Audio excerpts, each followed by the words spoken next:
All right, everybody, we have Zach here. Just a reminder to use the raise your hand function, and we will call on you. This meeting is being recorded. That's a new Zoom thing. Go ahead, continue. Yep. That's a new thing. It starts telling you when you're recording something. Somebody probably sued him. Yeah. Let's go to, excuse me, let's go to Mark Caboli. Hey, Zach, how you doing? Caboli, how are you? Good, good. My question is, I mean, we all saw you out there the past couple of days. It looks like you're chomping at the bit. I mean, I know you don't need to be out there, but do you feel that you have to be out there because you are, I mean, other than Dave, the veteran guy, and you want to show leadership? Is that part of the reason? Yeah, I have Coach T has asked me personally to step up my game in all facets of my career, on and off the field. I'm like a dog on the leash right now, right? Like just, they keep pulling back. One thing you're not going to have to tell me is to give effort and be there. So it's not only just for those other guys and to be around the team and to get the visual reps for myself, because I'm not perfect and we all need to get better every day. But at the same time, it's also a good thing for myself. Just mentally, getting through this. Them pulling at the leash, it bugs me, you know what I mean? Because I feel good, I'm feeling better every day. I know the overall goal is for the season, but at the same time, it's hard, but it makes it easier when you're outside. Dale Lally. Hey, Zach, I know when I talked to you earlier this year, you said that, this was about the time where you felt like you'd be starting to get back to normal. We see you on the field, no knee brace. Same thing with Devin. Do you feel like you're still on target to be ready for the start of training camp? Yes, I really do. And, one thing to communicate to you guys is remember that leash that they keep pulling at. So if you see me out there for the days I do have a brace, right, that's more to break in my brace when I do get going, because these things feel like robo knees and they feel a little different, not my knee itself, but the brace. So we really want to work that brace. But as for my rehab, as for Bush's rehab, we're on schedule. But at the same time, if we get to camp and they pull a day, you know what I mean? They pull a rep, they pull something, it's out of protection, and I had to kind of get that in my head in this earlier stage because I'm an in the building guy, I'm getting here early in the morning when the first guy's here. Like, it's not to pat myself on the back, it's just who I am. So trying to lead by example, but also, like I said, once again, trying to motivate myself through my actions every day. Joe Rutter. Hey, Zach, how you doing? What's up, Joe? What are they allowing you to do and maybe not wanting you to do yet at this stage of your rehab? Yeah, I would have to say the reps, right? Like the amount of times I'm coming out of a 3-point stance, the different types of things that I'm doing. There's a checklist that none of you have, but I have, that Coach Gee has, that Coach Tomlin, and all the coaches. That checklist, we've been just knocking them off. So I'm not going out there doing 50 reps right now. If anything, today with the guys, I actually only got 1 to 2, but I'm off on the side working myself. And I remember the first time we got into this a couple of weeks ago, into actual football stuff and cutting and, lateral change of direction. I did like 35 pass sets a couple of weeks ago. I've done way more in a day since then, but Coach Gee pulls me aside and says, that's hopefully a game. You know what I mean? That's a game of pass sets.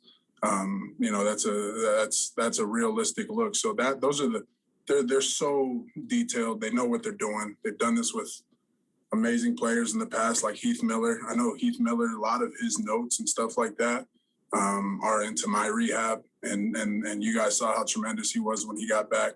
So, the future looks bright. Jeff Hathorn.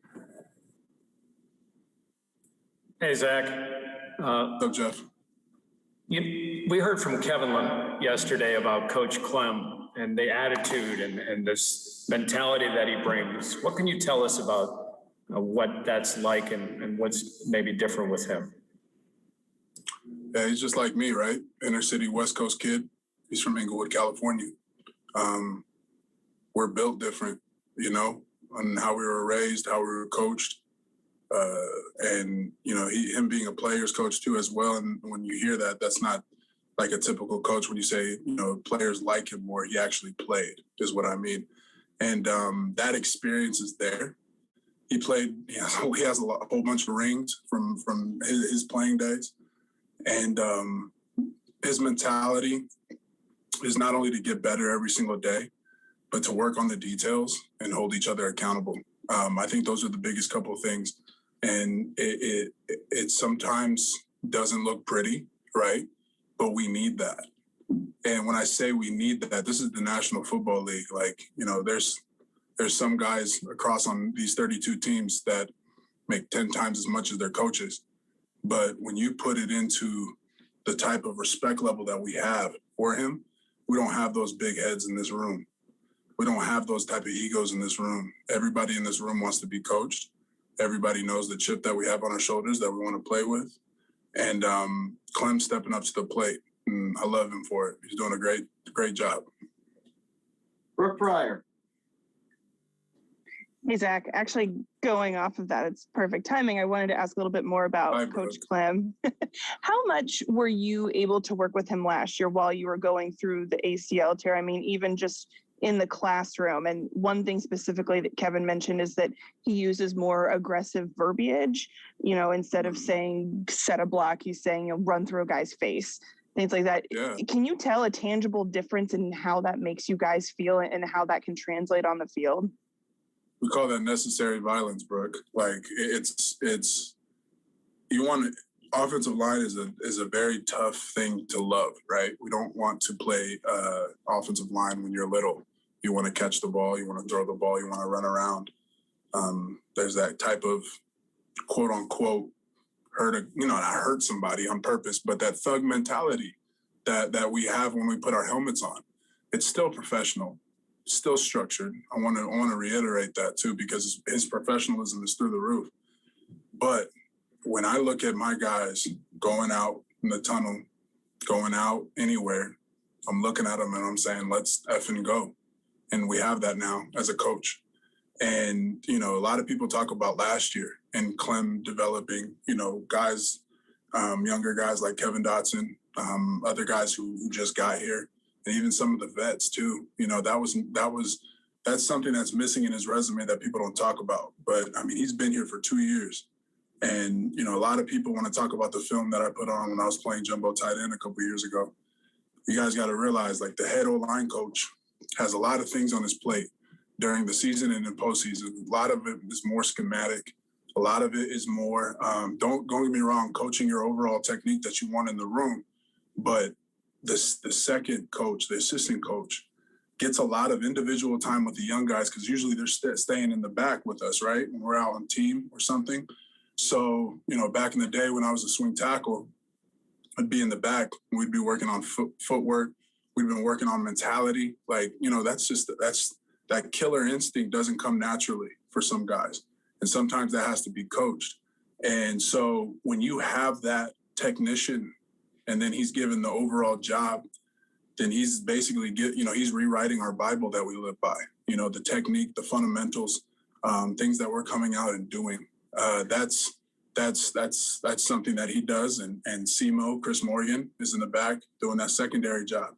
And they're a tandem, they're a team. And that combination is felt in our room. And sometimes too, a lot of people might cower away from that type of pressure and that type of coaching. But our room, like I said, is full of guys who love that and work well with that. So we're excited. Christopher Carter. Hey, Zach, you talked about how, you guys have a lot of, there's no ego in the room, but you also have a lot of new guys in the room. And, you losing Marquise as he retired, there's going to be, I guess, a new kind of culture that you guys are developing as what the offensive line is going to be for years. What's been your interaction with some of those new guys and you guys feeling each other out just these first few days?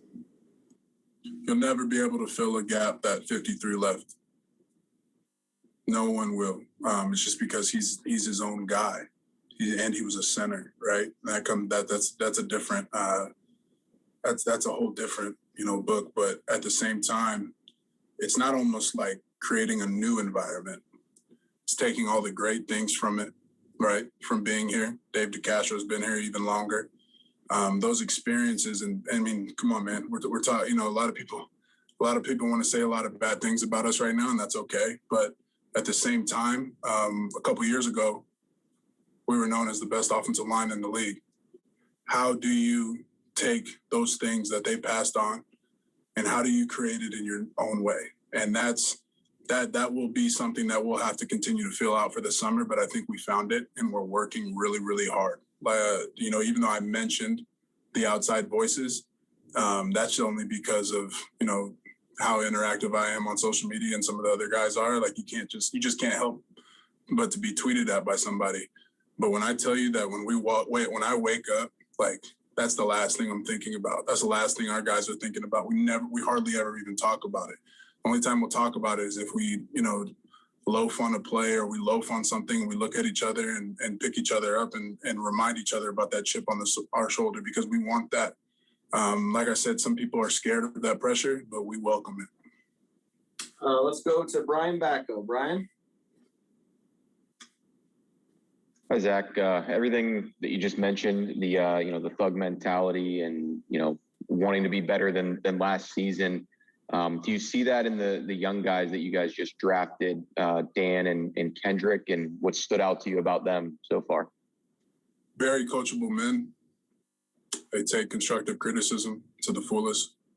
They give a lot of effort, which is, you can't coach effort. That's actually the hardest thing, is when you have a talented guy or you have a guy who shows a promising future and they don't want to put in the work. They do. All of our new young guys, all of our new guys too. Like it's a culture that was recruited and put together by Coach T this offseason, and it really shows. And I don't know why I was hesitant on saying thug mentality, but I think you guys get that, because the last thing I want people thinking is, we're walking around Pittsburgh beating people up or, doing dumb stuff. But at the same time, what else would you want at an offensive line, as an offensive line unit? That's my question. You got to come off the ball and kill people. And that's the type of mentality we need to have.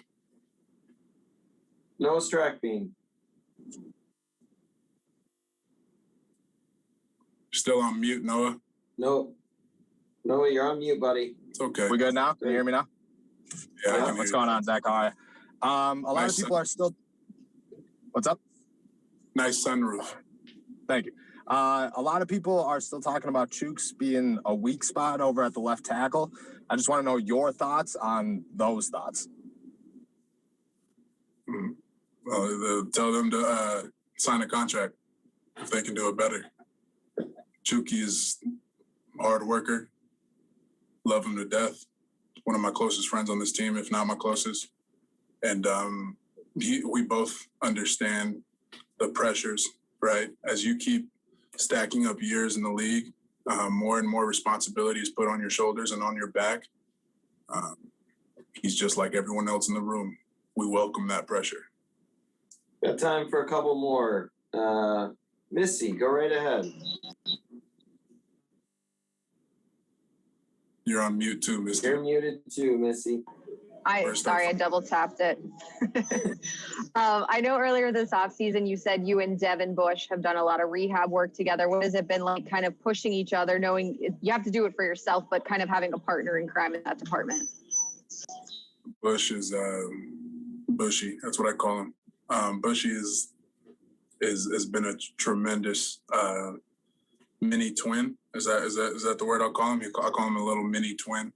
a little Arnold DeVito type action. He works really hard. And we, during this whole press conference, we've been talking about pressure, right? And he was obviously a top 10 pick a couple of years ago. Unfortunate non-contact injury last year.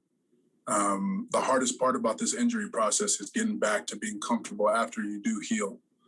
And I'm really, really happy to say that we are both in that process. How long it takes to get comfortable, that's why I give you guys, the cautionary hints that, hey, we might pull a play in practice, might pull a practice. That's all up to the coaches because they know what they're doing, and that's up to the strength staff. But my guy has been working day in and day out right next to me. And I can't say anything bad about him. He hasn't missed a day. He's been out here all off season, just like me. We live out here in Pittsburgh, and we're Yinzers, and we put on the black and gold, and we understand that, and we welcome it. Sorry if I sound repetitive, but it's the truth. All right, last two, and then we'll get Zach out of here and bring Tyson in. Ray Fittipaldo.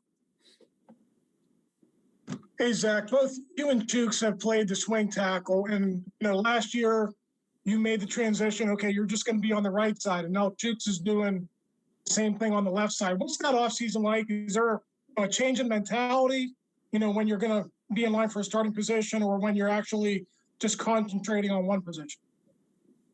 Yeah, Ray, good question. It makes it easier when you don't have to worry about working your both stances, right? But at the same time, I don't want to act like there's been a change of work, or obviously there's been a maturation process over time. We've both matured over these last couple of years, but the same amount of work that's not only kept us here is the same amount of work that has given these coaches the trust to have us as the tackles, and that means a lot, and that shows a lot, right? Like it means a lot that they, didn't trade, or they didn't trade us, or they didn't, they wanted to keep us, and it's a blessing, but it's also a responsibility, and neither of us take it for granted, especially me.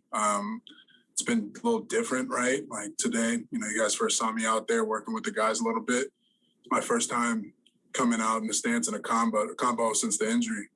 And evaluate the tape, understand that it's day by day, but we both accept this responsibility. All right, last one, we'll go back to Mark. You're on mute, Big Bag. I double tapped it like Missy. I said, very few times do you see a offensive line have so much turnover in one off season, whether, guys left or guys switching back and forth. How do you overcome for the lack of experience that you guys have at the position? I mean, there can't be a ton of starts amongst you four minus the catcher. How does that, is that concerning? It's concerning for you guys who write the articles. The most concerning thing for us as players and coaches would be if the tape looks bad. And that's the only thing we can evaluate over this offseason, during OTAs, going into camp, during camp, leading in through preseason games, is learning by the tape. But we don't want to skip a beat. We want to make progress just like everybody else wants us to. And then we need to come out ready. So, the last thing I'll say about that is the best people to judge it against are one of the best defenses in the league. So if we can handle it in practice against a great front with 97, 91, 94, 90, and whoever else, then we can do it against anybody. And that's the plus about being on such a great team. Like I said, we have the best defense in the National Football League. And if we can do it against that front, then we can do it against everybody. So that's up to our own evaluation, and that's our responsibility. All right. Thank you, Zach. Thank you, guys. We'll have Tyson up momentarily. The recording has stopped.